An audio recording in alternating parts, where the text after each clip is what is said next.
So whatever you cannot perceive through five senses, if you perceive that, then that is called as Vishesh gyan or extraordinary knowledge. The nature of the universe can be grasped if you know the language of the inanimate, every form, how it is made.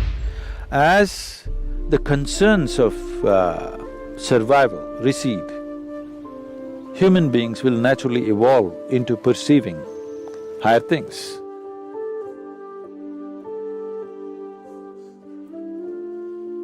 In the yogic system, we look at the human mechanism like this.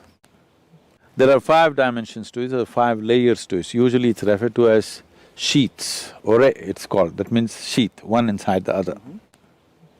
One is the physical body, which is referred to as the food body, because this is essentially a heap of food that we have gathered over a period of time. The next is known as the mental body, because we ascribe intelligence to every cell in the body. There is more memory and intelligence in each molecule of DNA than you can decipher through your brain. That much of intelligence and memory is sitting right here. The third layer is called as the energy body. There are three fundamental aspects to it, but it's the first two which normally are experienced by most people, the right and the left, which has 36,000 on the right and 36,000 on the left, pathways or channels, which are described as nadis, which meet in 114 different major points, and these points are seen as possibilities. So, mysticism identifies these 114, the geography, the energy geography of the body, and how you could exploit this to transcend the limitations of the human mechanism. Now, the fourth layer is called as Vijnanamaya Kosha. What the word Vijnana means is, it is coming from two different words, Vishesh, gyan. Gyan means knowing or knowledge. Vishesh means an extraordinary way of knowing. So whatever you cannot perceive through five senses, if you perceive that, then that is called as Vishesh gyan or extraordinary knowledge. So, we are talking about a transitory dimension which is transiting from physical to non-physical. So, the fifth dimension, this is in whatever in the New Age language in America, they're saying this is etheric body. It's not an appropriate description, it is a transitory state where physical is fading out into non-physical nature. The fifth dimension is referred to as Anandamaya Kosha, which literally translates as bliss body. This does not mean there's a bubble of bliss or something inside. It is purely non-physical in nature. Because it is non-physical, we do not know how to define or describe it. There is no definition to it, there is no description to it. We're only talking about it from our experience. Whenever we touch it, we feel blissed out. So like children, we're calling it bliss body, because we do not know what is the nature of what it is, and it is not physical in nature, so we cannot put it into definition of words or descriptions or whatever. Now to enter into this dimension is the whole process of mysticism, because this non-physical nature is further classified in terms of our experience, how profoundly you involve in it. They talk like this. You can be in a fine spray of shower from this non-physical and how you will be. Or you can be drenched with it and how you will be. Or you can soak yourself in it and how you will be. Like this it is described.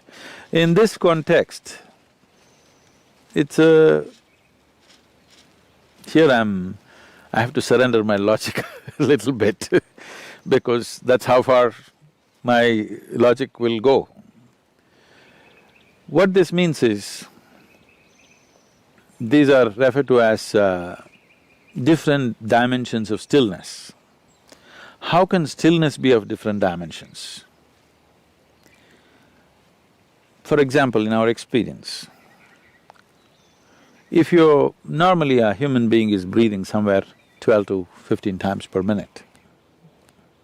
Breath is very directly connected to how the mental fluctuations happen. I don't know if science has explored this, but in our experience it's very much there. Suppose naturally, not by effort, By doing the right kind of things with your system, naturally if your breath drops below 11, then you begin to understand various reverberations that are happening around you in terms of all the subsonic sounds in which the animals are communicating becomes very obvious to you. If your breath drops below 9, naturally, without controlling it, then what the plants are exuding, the plant life, what it is doing, becomes very obvious to you. If your breath drops below 6, then what the inanimate things, how they're reverberating, this is known as rithambara prajna. That means the reverberations of every form and the sounds attached to it become very clear to you. Or in other words, the nature of the universe can be grasped. If you know the language of the inanimate, every form, how it is made, what is its nature, what it is right now and what it will evolve into, or what it was yesterday and what it is evolved into, all this is becoming apparent to you. As the concerns of survival recede, human beings will naturally evolve into perceiving higher things. But the important thing is the level of static, because breath is a survival process. If you sit still, it goes down. The more still your body becomes, the less you breathe. If you bring your whole system to a certain level of stillness, not being in a hyperventilated state, then your perception goes on increasing. So as the stillness deepens, these are referred to as, traditionally there are various ways in which it is presented. It is usually called as it's called Rudra, Hara and Sadashiva. One is still, but he's vibrant, he's roaring. Another is still, but he's in activity still. Another is absolutely still. Now always that which is absolutely still is referred to be as the ultimate intelligence. Everything else, in its anxiety to be active, it is sacrificing its intelligence at a certain level to be in a state of action. But that which is absolutely still is considered the highest intelligence. It is only in Eastern mysticism, the source of creation is been always celebrated as the highest intelligence. This is the biggest mistake I think modern societies have made is, people were told God is compassion, God is love, God is generosity. These things mean something to you only when you don't have them. If you're not loved, you will look up, God should love you. If you're not fed well, you want a generous God. If you are down in some way, you want a compassionate God.